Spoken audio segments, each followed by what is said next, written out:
Welcome back to AP World History. This is part 2 of Chapter 7, talking about the spread of Islam, their different contributions to science, the Crusades, the fall of the Abbasid dynasty. Now, in terms of contributions that Muslims made, they truly promote education. They will develop the first pharmacies in Baghdad. Um, Dispensing drugs for different ailments. They have the first hospital in Baghdad. This is during Al Rashid. They establish algorithms which are now used in computers. Without them, computers wouldn't work. The astrolabe was built for navigation, finding your positions by navigating by the stars. The first insane asylum was created in Egypt, and Muslim physicians attended to those who were mentally ill in Cairo. The first windmills were created in Afghanistan, Pakistan, Iran, and later these ideas will drift into Europe. Algebra, you can blame the Arabs on this. They are the ones who created this mathematics. Muslim scholars made advances in science and math, certainly in classifications of different materials, the calculation of specific weights of 18 different kinds of minerals. Astrological tables and maps were in high demand from Arab scholars. Major connections to algebraic and geometric theories. They'll absorb and preserve the Greek contributions to trigonometry. Certainly, the Arabs could boast of the best hospitals and pharmacy in the world. Unfortunately, they will come to an end in 1256 CE when the Mongols invade. Here shows a map of the spread of Islam between the 10th and 16th century. Towards the end of the Islamic expansion, most of it takes place in Indonesia. From 7th century onward, waves of Muslim invaders will migrate to Southeast Asia, the subcontinent of India.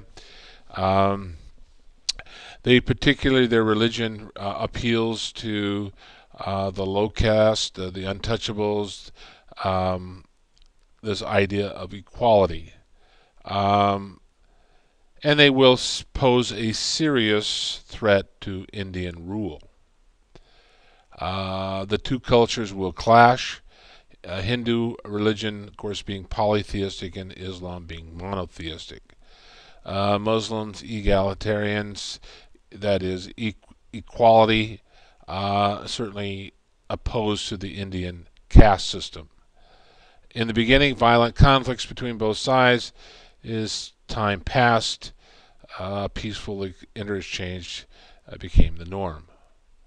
Political visions in the first Muslim invasions. 711 CE, Muslim traders will be moving up and down the west coast of India. An attack of Indian pirates from Sid on the Muslim ships prompted the Umayyad Empire to attack the king of Sid. Khwarizm will defeat the Indians in the Indus Valley and claim the region for the Umayyad kingdom. This shows Sid, and you can see the area that was claimed in red. Khwarizm's conquest lays the foundation for Islamic rule in India. Many of the Indian towns and districts were willing to surrender to the Muslims because of the lower tax and greater religious freedom. Arab overlords overlords decide to treat the Hindus and the Buddhists as people of the book, as they did the Jews and the Christians.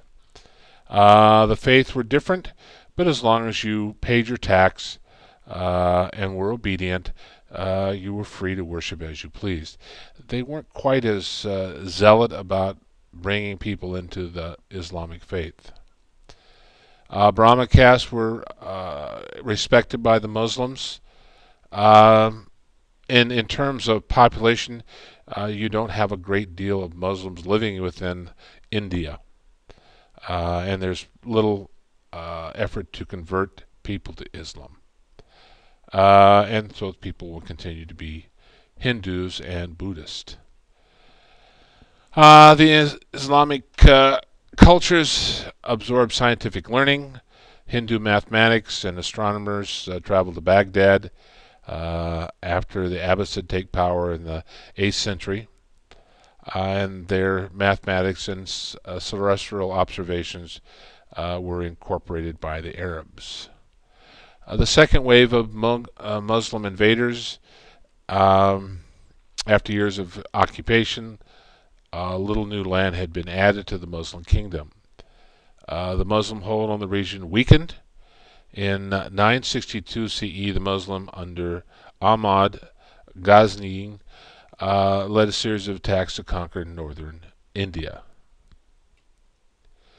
Ahmad of Ghazni is shown here, and he's going to become a very powerful ruler in northern India. This shows Ahmad in his court with his nobles and noblewomen when they were convened. Very elaborate. Drawn by wealth of the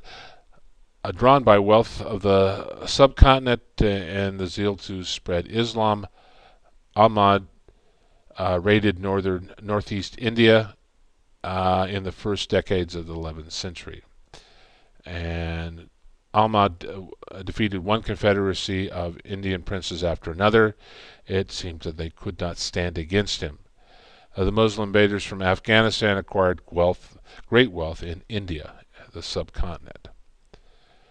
Later, Ahmad Gur Aibak will further extend the Muslim kingdom. This probably never ask you a question on the AP exam about those two folks. The new Muslim capital will be established in Delhi, and for the next 300 years, the Muslim dynasties will rule northern and central India. The patterns of conversion and accommodation by Muslims and Hindus, a sizable Muslim community developed near and around Delhi. There were groups of Muslims living in Bengal in eastern India. Most of the Indians who were converted to Islam were from the Buddhist and the low caste, which it seemed to appeal to them. The last majority of Indians rejected Islam and embraced Hindu. They just never would accept this new religion. This shows Delhi and then north part of India, Pakistan. Bengal on the east side of India. Was East Pakistan becomes Bangladesh, a large concentration of Muslims living there. From the 13th century on, the Sufi mystics or missionaries will spread Islam to Java and the rest of Southeast Asia. This area contains the most Muslims in the world. And it was spread fairly peacefully. It wasn't by conquest. The new believers combined Islamic teachings and rituals with the elements of Amethyst and Hindus and Buddhism. It's kind of an eclectic approach. This shows Java, heavily concentrated with Muslims. Trade was a catalyst for spreading Islam in Southeast Asia. There was a lot of different things that people wanted: black pepper, nutmeg, cloves, high demand in other parts of the world. Muslims trade and religion spreads across the Strait of Malacca or Malala to Sumatra, and so there will be a foothold there. And this shows the Strait of Malacca, and a pretty strategic place for trade. Sumatra, close to Java, and we'll stop right there.